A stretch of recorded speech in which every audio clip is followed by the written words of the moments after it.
ಇನ್ನು ಧರ್ಮಸ್ಥಳ ಬುರುಡೆ ಕೇಸ್ ಸಂಬಂಧ ಎಸ್ಐಟಿ ತನಿಖೆ ಮುಂದುವರಿತಾ ಇದೆ. ಇಂದು ಎಸ್ಐಟಿ ಠಾಣೆಗೆ ಪ್ರಣಬ್ ಮೊಹಾಂತಿ ಅವರು ಆಗಮಿಸ್ತಾ ಇದ್ದಾರೆ. ಬೆಳಗ್ಗೆ 11 ಗಂಟೆಗೆ ಠಾಣೆಗೆ ಎಸ್ಐಟಿ ನೇತೃತ್ವವನ್ನು ವಹಿಸಿರುವಂತಹ ಪ್ರಣಬ್ ಮೊಹಾಂತಿ ಬೆಳಗ್ಗೆ 11 ಗಂಟೆಗೆ ಠಾಣೆಗೆ ಆಗಮಿಸ್ತಾ ಇದ್ದಾರೆ. ಬೆಳ್ತಂಗಡಿಯಲ್ಲಿರುವಂತಹ ಎಸ್ಐಟಿ ಪೊಲೀಸ್ ಠಾಣೆ ಎಸ್ಐಟಿ ಅಧಿಕಾರಿಗಳ ಜೊತೆಗೆ ಇವತ್ತು ಪ್ರಣಬ್ ಮೊಹಾಂತಿ ಅವರು ಮೀಟಿಂಗ್ ಅನ್ನು ನಡೆಸಿದ್ದಾರೆ. ಮುಂದಿನ ತನಿಖೆ ಬಗ್ಗೆ ನಿರ್ದೇಶನ ನೀಡಲಿರುವ ಮೊಹಾಂತಿ ಜೊತೆಗೆ ಇದುವರೆಗೆ ತನಿಖೆಯಲ್ಲಿ ಆಗಿರುವಂತಹ ಪ್ರೋಗ್ರೆಸ್ ನಿನ್ನೆ ಮೊನ್ನೆ ಆಲ್ಮೋಸ್ಟ್ ಒಂದು 4-5 ದಿನಗಳಿಂದ ನಿರಂತರವಾಗಿ ವಿಚಾರಣೆ ನಡೀತಾ ಇದೆ. ಈ ವಿಠಲ್ ಗೌಡನ ವಿಚಾರಣೆ ಇರಬಹುದು, ಹಾಗೆ ಗಿರೀಶ್ ಮಠಣ್ಣನವರ್ ಕೊಟ್ಟಂಥ ಸ್ಟೇಟ್ಮೆಂಟ್ಗಳು, ಯೂಟ್ಯೂಬರ್ಗಳ ವಿಚಾರಣೆ ಆಯಿತು. ಕಳೆದ ಒಂದು 4-5 ದಿನಗಳಿಂದ ಏನೆಲ್ಲ ವಿಚಾರಣೆ ಆಯಿತು, ಅದರ ಔಟ್ಕಮ್ ಏನು, ಇದೆಲ್ಲದರ ಬಗ್ಗೆ ಕೂಡ ಡೀಟೇಲ್ ಆಗಿ ಮಾಹಿತಿಯನ್ನು ಪಡೆಯಲಿದ್ದಾರೆ ಇವತ್ತಿನ ಸಭೆಯಲ್ಲಿ. ಬೆಳಗ್ಗೆ 11 ಗಂಟೆಗೆ ಈ ಒಂದು ಸಭೆ. ಇವತ್ತು ಬೆಳ್ತಂಗಡಿ ಎಸ್ಐಟಿ ಕಚೇರಿಗೆ ಪೊಲೀಸ್ ಠಾಣೆಗೆ ಈಗ ಆಗಮಿಸಲಿದ್ದಾರೆ ಇನ್ನೇನು ಕೆಲವೇ ಹೊತ್ತಿನಲ್ಲಿ ಪ್ರಣಬ್ ಮೊಹಾಂತಿ. ಕೇಸ್ನಲ್ಲಿ ಇದುವರೆಗೆ ಸಿಕ್ಕಿರುವಂಥ ಅಂಶಗಳು ಜೊತೆಗೆ ಹೊಸದಾಗಿ ಈ ವಿಠಲ್ ಗೌಡ ಹೇಳಿದಂಥ ಒಂದಷ್ಟು ಸ್ಪಾಟ್ಗಳು, ಅಲ್ಲಿ ಆದಂಥ ಪರಿಶೀಲನೆ, ಇದೆಲ್ಲದರ ಬಗ್ಗೆ ಕೂಡ ಮಾಹಿತಿ ಕಲೆ ಹಾಕಲಾಗುತ್ತೆ.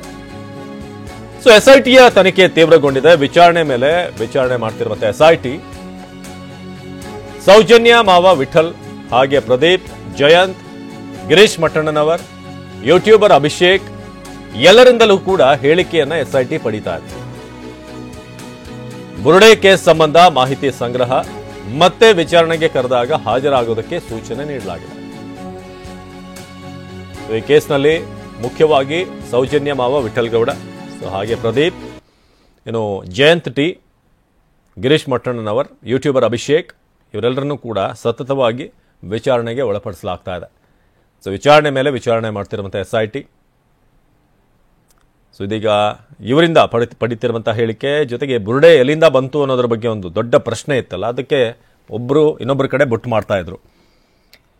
ಈ ನಡುವೆ ಅಭಿಷೇಕ್ ಅನ್ನುವ ಈ ಹುಡುಗ, ಈತ ಯೂಟ್ಯೂಬಲ್ಲಿ ಸ್ವಲ್ಪ ಇನ್ಕಮ್ ಎಲ್ಲ ಬರೋದು ನೋಡಿ ನಂತರ ಈ ಒಂದು ಪ್ರಕರಣಕ್ಕೂ ಕೂಡ ಎಂಟ್ರಿ ಆಗ್ತಾನೆ. ಅದಾದ್ಮೇಲೆ ಆತನ ವಿಚಾರಣೆ ಕೂಡ ಈಗ ಆಗ್ತಾ ಇದೆ. ನಮ್ಮ ಪ್ರತಿನಿಧಿ ಅಶೋಕ್ ಈ ಬಗ್ಗೆ ಹೆಚ್ಚಿನ ಮಾಹಿತಿಯನ್ನು ಕೊಡ್ತಾರೆ. ಅಶೋಕ್, ಈಗ ಎಸ್ಐಟಿಯ ತನಿಖೆ ಜೊತೆಗೆ ವಿಚಾರಣೆ ಕಳೆದ ಒಂದು 4-5 ದಿನಗಳಿಂದ ನಿರಂತರವಾಗಿ ಬ್ಯಾಕ್ ಟು ಬ್ಯಾಕ್ ವಿಚಾರಣೆ ನಡೀತಾ ಇದೆ. ಈ ಕ್ಷಣಕ್ಕೆ ಏನು ಅಪ್ಡೇಟ್ ಇದೆ, ಜೊತೆಗೆ ಪ್ರಣಬ್ ಮೊಹಾಂತಿ ಎಷ್ಟೊತ್ತಿಗೆ ಬರ್ತಿದ್ದಾರೆ ಅಂತ ಸ್ಟೇಷನ್ಗೆ? ಹೌದು, ಪ್ರಮುಖವಾಗಿ ಧರ್ಮಸ್ಥಳ ಬೋರ್ಡ್ ಪ್ರಕರಣಕ್ಕೆ ಸಂಬಂಧಪಟ್ಟಂತೆ ಎಸ್ಐಟಿ ಮುಖ್ಯಸ್ಥರಾಗಿದ್ದ ಪ್ರಣಬ್ ಮೊಹಾಂತಿ ಅವರು ಇವತ್ತು ಮಂಗಳೂರಿಗೆ ಬರ್ತಾ ಇದ್ದಾರೆ. ಬೆಳಿಗ್ಗೆ 11 ಗಂಟೆಗೆ ಎಸ್ಐಟಿ ಪೊಲೀಸ್ ಠಾಣೆಗೆ ಬರ್ತಾರೆ. ಈಗಾಗಲೇ ಎಸ್ಐಟಿ ಕಚೇರಿಯಲ್ಲಿ ಅಂದ್ರೆ ಈಗಾಗಲೇ ಈ ಪ್ರಕರಣಕ್ಕೆ ಸಂಬಂಧಪಟ್ಟಂತೆ ಆಗಿರ್ತಕ್ಕಂಥ ತನಿಖೆಯ ಪ್ರಗತಿಯ ಬಗ್ಗೆ ಮಾಹಿತಿಯನ್ನು ಪಡ್ಕೊಳ್ಳಿಕ್ಕಿದ್ದಾರೆ. ಹೀಗಾಗಿ ಮುಂದಿನ ದಿನಗಳಲ್ಲಿ ಮುಂದೆ ಯಾವ ರೀತಿಯಾಗಿ ತನಿಖೆ ಮಾಡ್ಬೇಕನ್ನೋ ನಿಟ್ಟಿನಲ್ಲಿ ಅಧಿಕಾರಿಗಳಿಗೆ ನಿರ್ದೇಶನವನ್ನು ಕೂಡ ಕೊಡ್ತಾರೆ ಮತ್ತು ಒಂದು ಮುಂದಿನ ತನಿಖೆ ಒಂದು ಬ್ಲೂ ಪ್ರಿಂಟ್ ಅನ್ನು ಕೂಡ ರೆಡಿ ಮಾಡಿಕೊಡ್ತಾರೆ. ಈ ನಡುವೆ ಈಗಾಗಲೇ ಕಳೆದ ಕೆಲವು ದಿವಸಗಳಿಂದ ಜಯಂತ್ ಟಿ, ಗಿರೀಶ್ ಮಠಣ್ಣನವರು, ವಿಠಲ್ ಗೌಡ, ಪ್ರದೀಪ್, ಅಭಿಷೇಕ್ ಇವರು ವಿಚಾರಣೆ ಆಗ್ತಾ ಇತ್ತು. ಈಗಾಗಲೇ ಅವರ ಒಂದು ಹಂತದ ವಿಚಾರಣೆ ಪೂರ್ತಿಯಾಗಿದೆ. ನಿನ್ನೆ ಎಲ್ಲರನ್ನು ಕೂಡ ಅವರಿಗೆ ನೋಟಿಸ್ ಕೊಟ್ಟು ಕಳಿಸಿದ್ದಾರೆ. ಮುಂದಿನ ದಿನಗಳಲ್ಲಿ ಕರೆದಾಗ ವಿಚಾರಣೆಗೆ ಹಾಜರಾಗಬೇಕು ಅಂತ ಹೇಳಿ ಸೂಚನೆ ಕೊಡಲಾಗಿದೆ. ಹೀಗಾಗಿ ಇವತ್ತು ಇವರು ಯಾರು ಬರೋದಿಲ್ಲ, ಬಟ್ ಅಧಿಕಾರಿಗಳು ಮಾತ್ರ ಇರ್ತಾರೆ. ಹೀಗಾಗಿ ಎಸ್ಐಟಿ ಅಧಿಕಾರಿಗಳ ಜೊತೆ ಮೊಹಾಂತಿ ಅವರು ಸಭೆ ಮಾಡಿ ಮುಂದಿನ ತನಿಖೆ ಬಗ್ಗೆ ನಿರ್ದೇಶನವನ್ನು ನೀಡಲಿಕ್ಕಿದ್ದಾರೆ. ಅವಿನಾಶ್, ಧನ್ಯವಾದ ಅಶೋಕ್.